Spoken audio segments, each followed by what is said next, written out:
Citizens of South Africa, there's an epidemic that is far worse than COVID, that has been around for far longer and claimed many more lives, but we are numb to it and we don't understand it, or I don't know, people just don't want to admit that it's there or feel it's not their problem.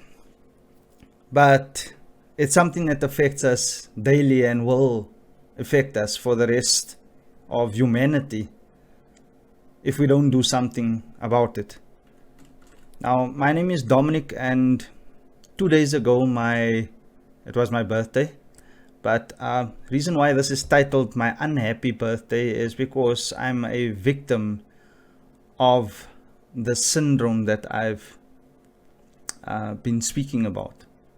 The syndrome I will reveal later, but like I said, it's a subject that's not even noticed by our South African law. Now, before we get into this unjoyful occasion, my unhappy birthday, I just want us to have a quick look at how my life changed again for the second, probably fourth fucking time in my life. And it's getting tired now, it's getting old. My daughter Saskia is my life. I love for her.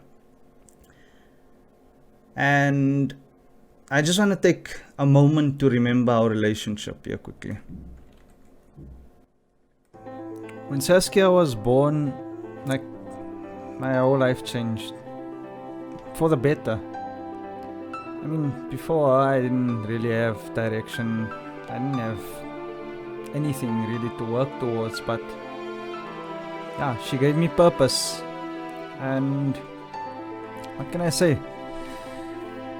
Growing up, the little time that I had with her after her mother and I split was always awesome.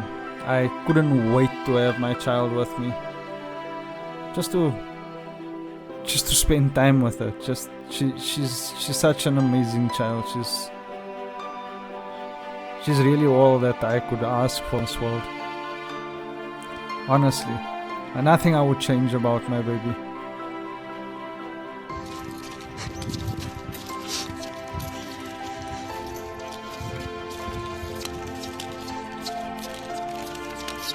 Now, I tried teaching her over the years as much as I could teach her. I would like to think I was a good father.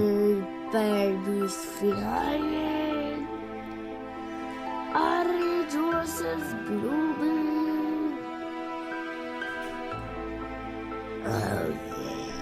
Saskia and I always have fun. Happy birthday to you. So my dad once again has chopped up the tomatoes for me, so I don't chop off. We're always playing. Cooking was our thing. Groovy, right? Groovy gravy. What can I say? Saskia has an amazing sense of humor. I've seen that change. Maybe I should have been more vigilant about it. Thanks.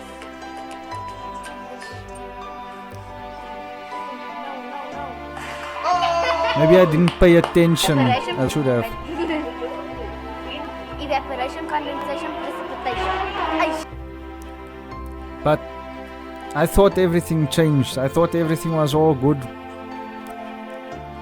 when I went to her first birthday party with her mother and there was no drama until I got a message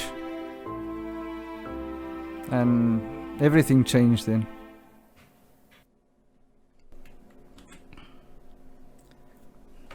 Now, my situation is not unique to me only. In the video I just showed you, Saskia just turned 11 and suddenly she's into boys. The message that I received from her mother, this was the second message that I received, but the first message was saying that Saskia is speaking to boys late at night. Now, I don't want to go into the entire story, but that is fucking ridiculous for my 11-year-old child who just a couple of weeks before was playing at a birthday party as a child would. And when I confirmed with the mother for taking her phone away the first time, Saskia told me how she handled the situation, and I was proud of her. She told this boy she's too little for relationships. It's not the interest. Fuck off. Well, not in those words, but that's what I would have said. So she handled it. She handled it brilliantly, if you ask me. Confirmed it to the mother. The mother said, yes, that is the case. And then I asked, so what is the problem? Why did you confiscate the child's phone? She didn't do anything wrong. She gave the phone back, and this was the second message that I then received. All right, you can see I was trying to get hold of my daughter again. For the second time, her phone was confiscated. Apparently, another boy messaged grandmother's phone, and again, preposterous story. Now, the reason why I'm sharing this story with you is because you may or may not be a victim of it. But when I mention that everyone is affected by it, I'll show you by the end of this video. You'll understand how it affects every South African and why this is a serious matter, not just for me. I'm fighting my own battle. I have a court order in place. I have a parental plan, but none of that matters here in South Africa. You may or may not have heard of parental alienation, and if you have heard of it, it's, like I said, widely misunderstood. I've just recently joined with someone who has made it very clear to me that it is human trafficking. The system allows for our children to be sold. We have to pay to see them. And let's just listen to what the experts say here, because like I said, in South Africa, we don't even recognize it as a problem. We don't recognize it as a syndrome, and often our children end up with the wrong parent.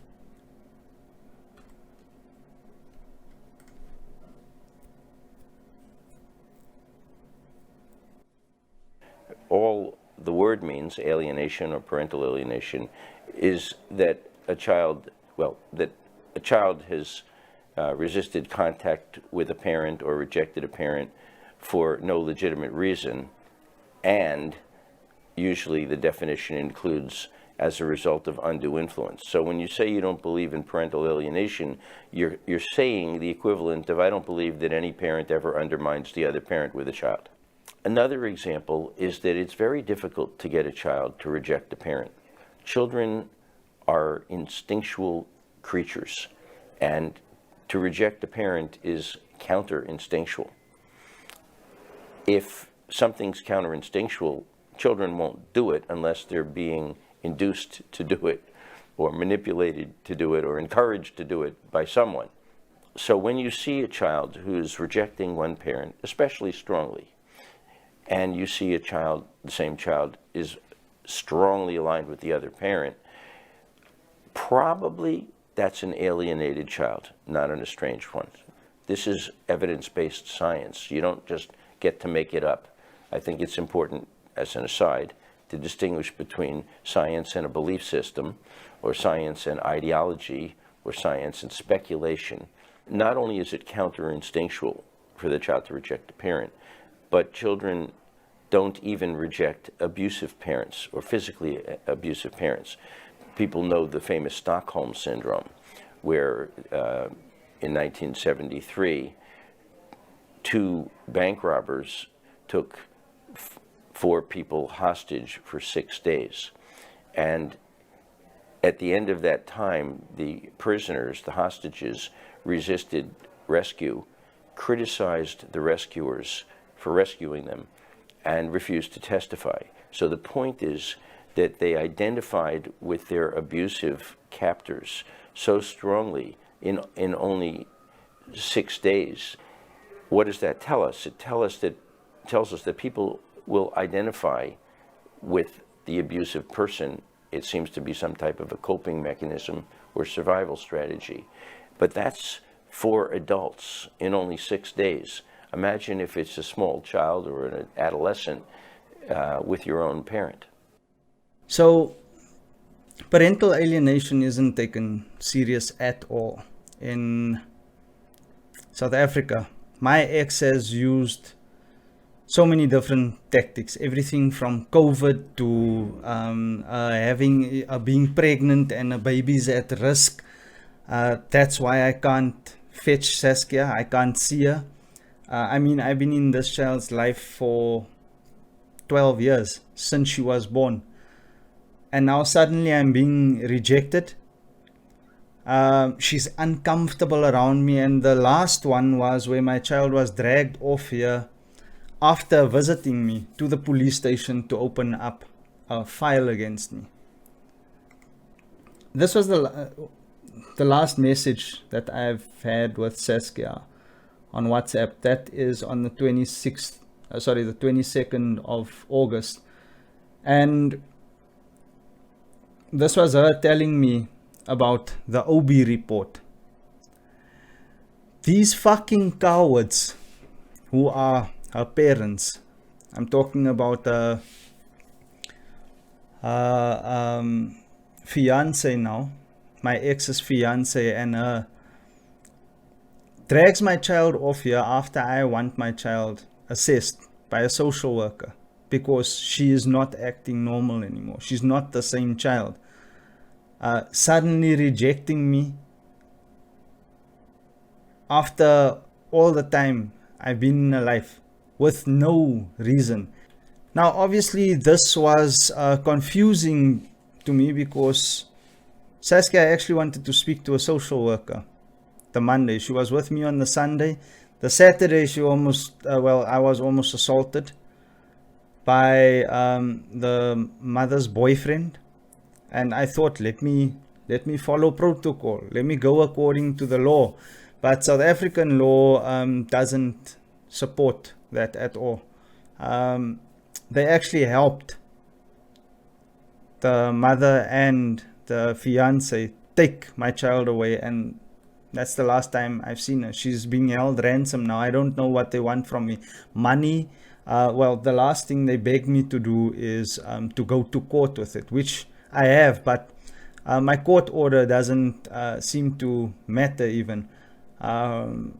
That's for another video. I've documented everything, so I'm going to be exposing everything I've gone through since January this year, because it got really serious. I didn't even spend the Christmas holidays with my child. I didn't get to spend school holidays with her. For this year, I must have seen her like 5 times. Now, I know other parents have gone through much worse, and that's exactly why this is important. We need to come together. All right? In other countries, her mother, Saskia's mother, would have been arrested already. They don't take that shit. Nothing is taken serious here. A court order means nothing. The police tells you, go back to the court. You get to the court. I'm sure I didn't get the call now because I filled in a fucking form with a blue pen. That's what I was told by the clerk. So, because it wasn't filled in with the right color pen, my child deserves to go through this abuse still.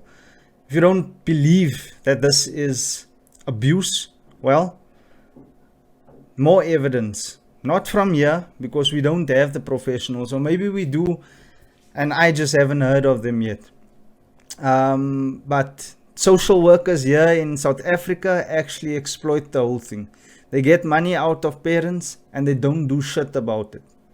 They do not care about the child. That best interest of the child that they keep on speaking, they use that word that term, that phrase so loosely here in South Africa, but no one gives a fuck about the child besides the parent who's actually being abused. So like I said, if you don't believe that this is abuse, then listen to more of what the professionals say.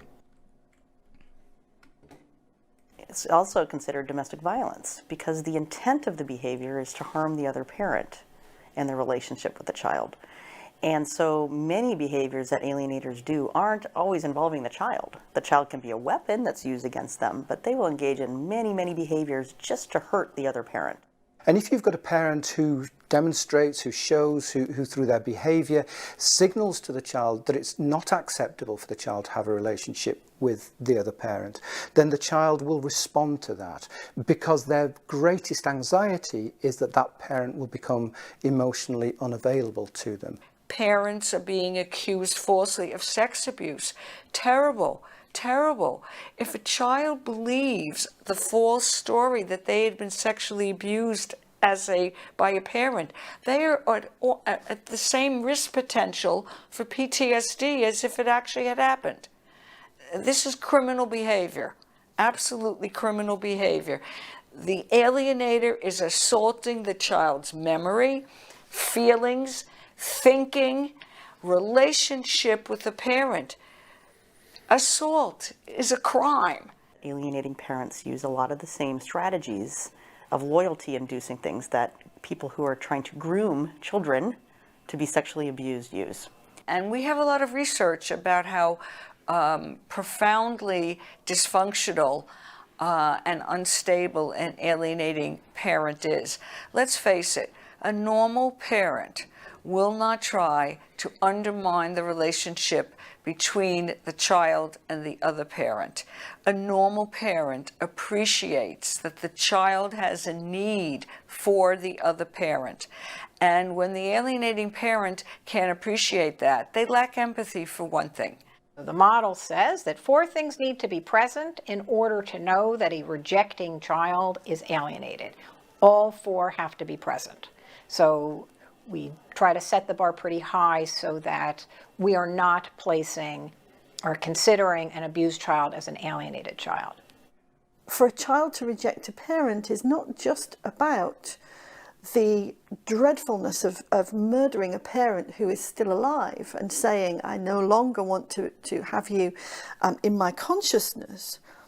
It's about the way that that child has murdered part of themselves and has then been forced to live with it. And it's only when that child comes into their young adulthood that perhaps the gravest consequences of what they've been forced to do really starts to come to light.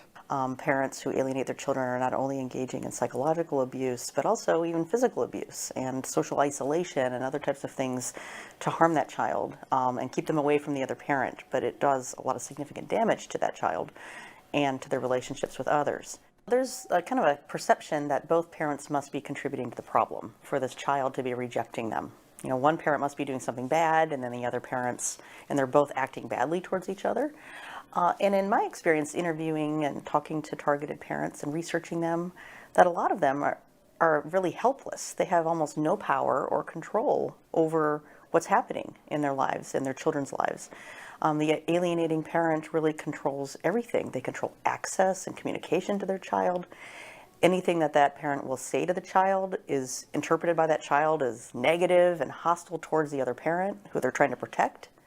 So my experience was that it's impossible for this person to reciprocate when you actually see the dynamics in these families. So what's the worst that could happen? Well, parents commit suicide. Parents commit murder. They turn to drugs, alcohol. And if you're watching this now and you're thinking this is not about the parents, it's all about the child, let's focus on the child and not the because that's what I've been told before. When you speak about the mother's behavior, it's you going after the mother, or you jealous, or you attacking the parent. Keep it about the child. That's the fucking problem here in South Africa. Those behavior traits is bipolar. It's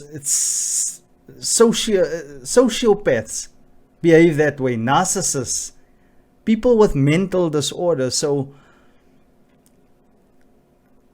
is this honestly what we as adults are going to continue accepting? We've already accepted it here in South Africa, right? But are we going to carry on just sitting back and letting our children go through this pain. You want it to be all about the children? Yes. But who raises these children? We as parents need to be compost mentors as well. Not so? We need to be mentally healthy in order for us to raise mentally healthy children. Not so? And then we wonder why our kids turn to drugs and alcohol, and when they grow up they're in abusive relationships, because that's what they were taught, right? They were taught to cling to abusers. They were taught to reject love, actual caring. So type in the comment below if you are for or against parental alienation, but not for my child, like over my fucking dead body. Like I said, Saskia's my only reason to be on this earth, and this will not continue. Well, it is continuing now, but I won't remain silent on this. Our courts are failing us, as I found out. I've spoken to people, and the Children's Act of 2005 and the voice of the child is more traumatic to a child than anything else. For a child to have to choose between two parents and say what they want when they've already been brainwashed by the other parent. I mean, what is the outcome? As you heard the one doctor saying that the Stockholm syndrome, a child will always side with their abuser 99% of the time. Very rarely would a child say, okay, no, my mother or my father is doing this to me. And I mean, SAPs, social workers, the police and social workers are involved. They are as much to be blamed for this than anything else, than anybody else. In my situation, like I said, I went to report an incident to the police. I came out there with an incident against me. My statement wasn't taken at all. To this day, that report, this OB report, of which I found out from the colonel, actually doesn't hold any ground. I should go to the children's court, which I did, and it's been 4 weeks now. I didn't get an SMS. I got the case, a file number, no SMS of a court date or anything. So anyone who's been through this themselves would agree with me. Type in the chat if you know someone who has gone through that, or you are going through that yourself. And here's why the courts are failing us. It's because they don't understand. We don't have the professionals in place to actually that the court is actually listening to. So many times I can't give stats now. This is something we're researching. This is something we trying to survey. We can't say exactly how many cases fail in court where the ruling goes to the alienating parent, who is the abuser in this case, who is the criminal. So we take a child, put them in the care of a criminal, and expect that child to grow up happy, healthy, and doing right, being part of society.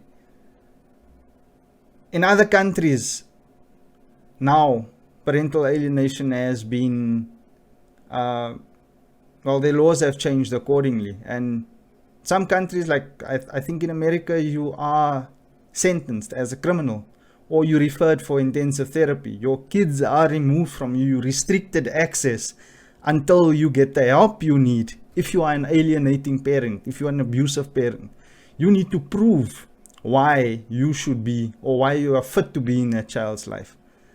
Not here, not in SA. You are mother here. You have all the right you deserve. The child came out of you. It's yours. Right? This is a mental disorder. No normal human being, as you heard the experts say, does this to a child, gets a child to turn against the other parent. So it is up to us to change this, people, and there is a way to change it. I know it might seem like there's no hope for us here in South Africa, but there is hope. There is hope, and we are busy working on that right now. But we need to understand why our courts fail. And if you think you know why the courts fail us, type in the comments below. If you've made it so far in this video, I know it's a long one. Thank you for watching so far. Please share this message.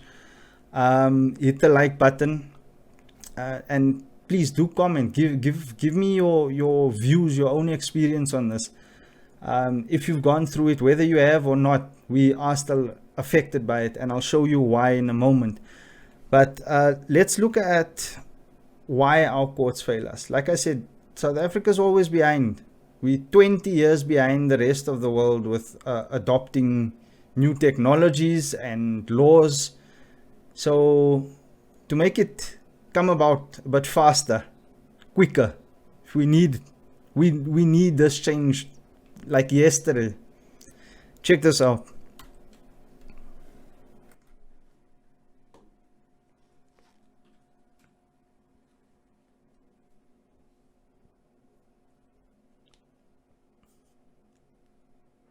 What you need is a subspecialist in alienation and estrangement who sees it all the time, not the best psychologist in the world who rarely sees it. And so very briefly, the short answer to this question, how does this happen, is this field is highly counterintuitive to anyone who doesn't have extensive training and experience dealing with it. Most people will usually get it wrong. And when I say people, I mean attorneys, psychologists, other mental health experts. The majority of the time, they will not only get the case and the evaluation and the recommendations wrong, they will get it exactly backwards.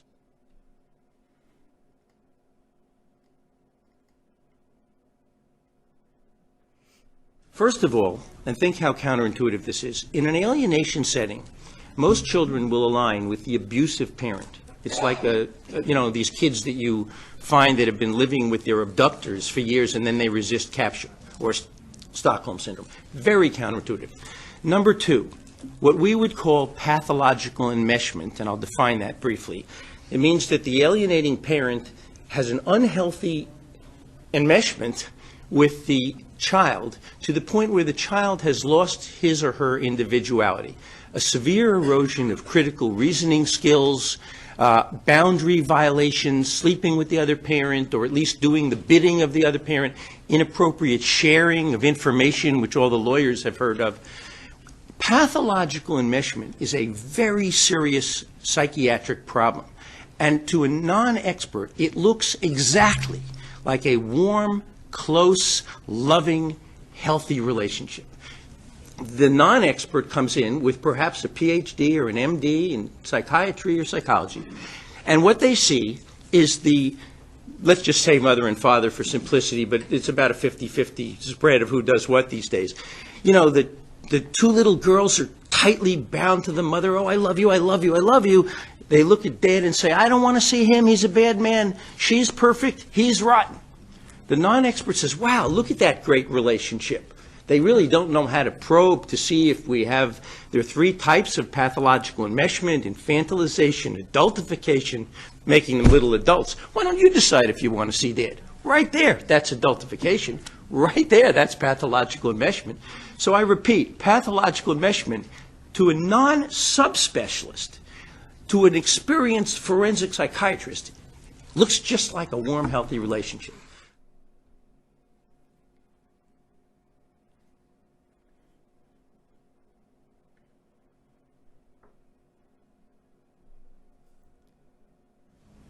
The fundamental attribution error means you look at behavior and you think if you see an angry man, someone who's angry, you say, he's an angry man. You think it's his character. In general, he's an angry man. Never mind that the reason he's angry is someone just stole his car or his wallet. We're hardwired to say, oh, I'm going to stay away from that guy. He's displaying anger. So If the anger is situational, then it's an error. Now, the relevance to us is that when an interviewer sees a severe case of alienation, the alienating parent is cool, calm, and collected. He or she is probably a borderline, a sociopath, or a narcissist, or all three, and is a master manipulator, has learned to convincingly mimic normal behavior, and presents very well. Oh, yes, I encouraged the child's relationship with his father or his mother. By contrast, the targeted parent has PTSD, has not seen the child in God knows how long, maybe years, has been told that he's the one who's the problem or she's the one, and comes in all intense, all angry, and all stressed out. Now, I personally sat through a whole course at an AFCC meeting where the person teaching the course said to the people in the group, you can go by what you see. If the parent presents anxious and intense, you can be sure that's how they parent. No, that's an elementary error in clinical reasoning and decision making, not if it's a fundamental attribution error.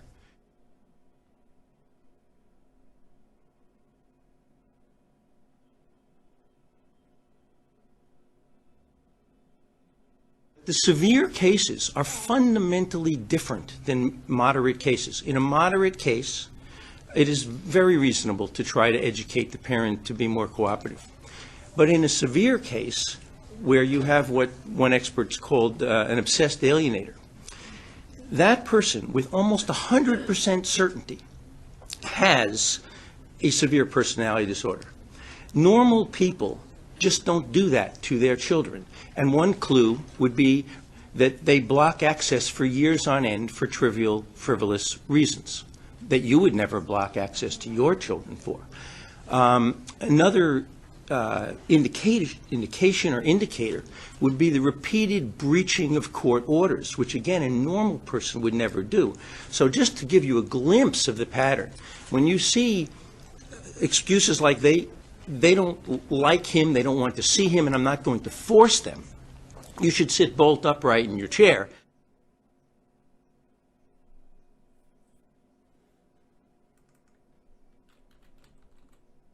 Normal psychotherapy makes these cases worse. So if it's a skilled psychotherapist who thinks you can come in and do dyadic therapy, well, why don't you find something to apologize for?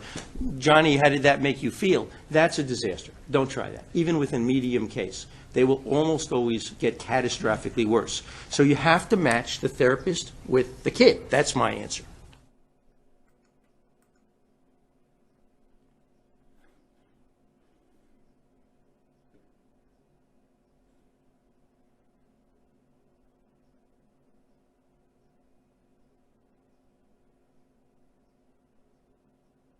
There are two places, one in Canada run by Kathleen Ray, another in Texas run by Richard Warshak. Give them 4 days with the kid, and the kid returns to the rejected parent happy as a clam to be reunited. But they require a change in custody and no contact with the alienating parent for 90 days. Other than that, there is no hope for a severe case. Don't even think of doing it with office therapy. So if you're still on the fence about this whole thing, exactly what Dr. Stephen Miller just said now in the previous video you've watched about forcing the child to come. Here's a typical example of that from my ex. I have spoken to Saskia and lockdown aside. Now this was when the lockdown just started, when we were on level 5 last year. She tried throwing that at me. I sent her articles, as you can see here. I sent her an article of, what the law says. And in this case, our president made an announcement, or, he mentioned that, especially with court orders, this shouldn't affect access to the child. But again, here she's saying, lockdown aside, she's tried to convince her, and Saskia is begging her not to go, to the point where she cried. And here's another one of how she's not going to force Saskia if she doesn't want to come to me. This thing is real, people. And to turn a blind eye is supporting abuse, supporting alienation. So we have put together somewhat of a task force, right? There are a few, luckily, my hopes have gone up. There are a few professionals who are aware of this, who can prove scientifically, medically, that this is a syndrome, right? It's not, I wouldn't say it's not my ex's fault, but the system allows her to continue abuse. The system allows her to continue to alienate a child who, as you've heard from professionals, it's instinctively, my child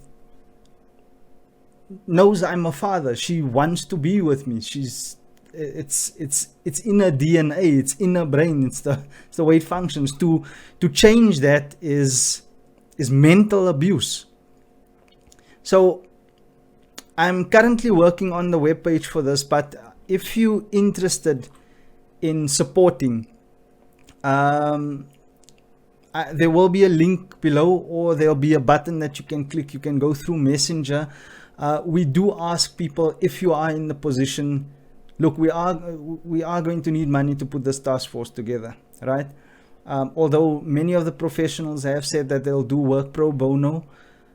I'm talking about attorneys, social workers. So not just any old social worker and therapist. I know some of you may have approached people, but like I mentioned, they don't specialize in parental alienation. And some of them who do say they specialize, and I've had personal experience with it, do absolutely nothing. They're also milking the system and contributing to this human trafficking.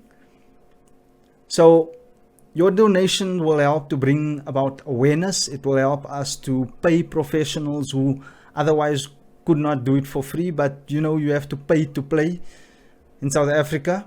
But at least we'll be one step closer to changing the law.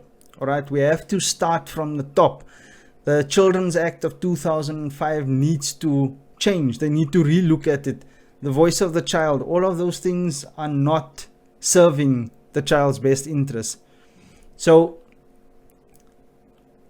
to release our children from captivity, and that's what it is. Please spread this word. Share this message right now. Hit the share button. Like I said, if you'd like to be a part of this, message us. There's a button below. You can actually just send us a message. Go through. You can either sign the petition, do a survey, donate to the cause, or just subscribe for more information so that you educate yourself. Because this is an epidemic, right? And it's been around for decades. I've spoken to grown people in their 40s that have gone through this, that only realize now, shit, I'm a victim of this abuse. And most people are not aware that they are victims. Not even Saskia's mother. Her mother did exactly the same to her that she's now doing to our child. Also lied about the father, kept the father away for years, until one day he actually sent an email responding to his child, my ex. And what I read in that email was not pretty, but I believed him. I believe him now more than ever, because it's just a repeat, and it never ends. We need to stop. We need to stop it. If we don't, we'll have another generation of broken kids. And don't think because you are a loving parent, you and your husband, you and your partner have a great understanding, that it doesn't affect you. Remember, your child goes to school with these kids who are affected by it, who are abused by it. And these kids have an influence. They trained. that way. Eventually they adopt what the alienating parent has taught them. They learn how to manipulate and lie and cause pain and actually get pleasure from causing that pain. Now, to say that your child is not affected and this is not your problem, well, sadly mistaken. This disease spreads. And, well, the kids that's growing up could either be our future doctors or future gangsters. Not so far away from me, kids under the age of 15 are shooting each other for no good reason. These are signs of abuse, all right? And it's not something that you can pray away either, people. Come out there, kom ira. In the Bible, well, this is just one of the many quotes in the Bible that says what duty we have. Learning to do good, treat people fairly, punish those who hurt others, speak up for the widows and orphans, argue their cases for them in court, right? I'm not going religious on this, but if you want to, it even says there in the Bible. So what the fuck are we actually doing, people? We're just sitting back and hoping for better days. This is not just a Christian problem. It's not a white problem. It's not colored. It's not black. It's not Indian. It's all of us. It's humanity. Right? And I'm taking a stand for Saskia, but not only for Saskia. I've realized that this is much bigger than just my fight for Saskia. So it's time to take action, people. And if you want to take action, we've made it easy. We've made it very easy. You can anonymously just complete a survey. You can sign a petition. Because we're literally teaching our children to sin and go against the morals. Right? I'm not sure, well, whatever religion you are, there's good and bad to everything, right? And these kids are taught to become evil. They're taught to have no feeling, no emotion, no empathy. So, I thank you for watching this video. I know it was a long one. Please join our Facebook group. Again, link below. And like our page, remember that this is only the beginning. I'm not going to stop until my daughter is free and until we have changed the law in South Africa. We are working tirelessly to get pain up and running, to get everything in place. For now, please just share this video.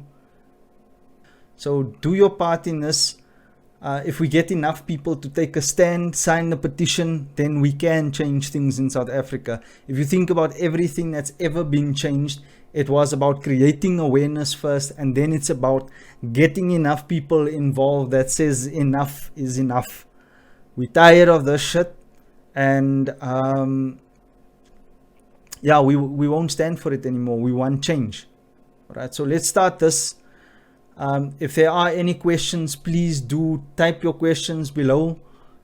We will make sure that every question is answered. And again, if you'd like to be a part of it, a link in the description.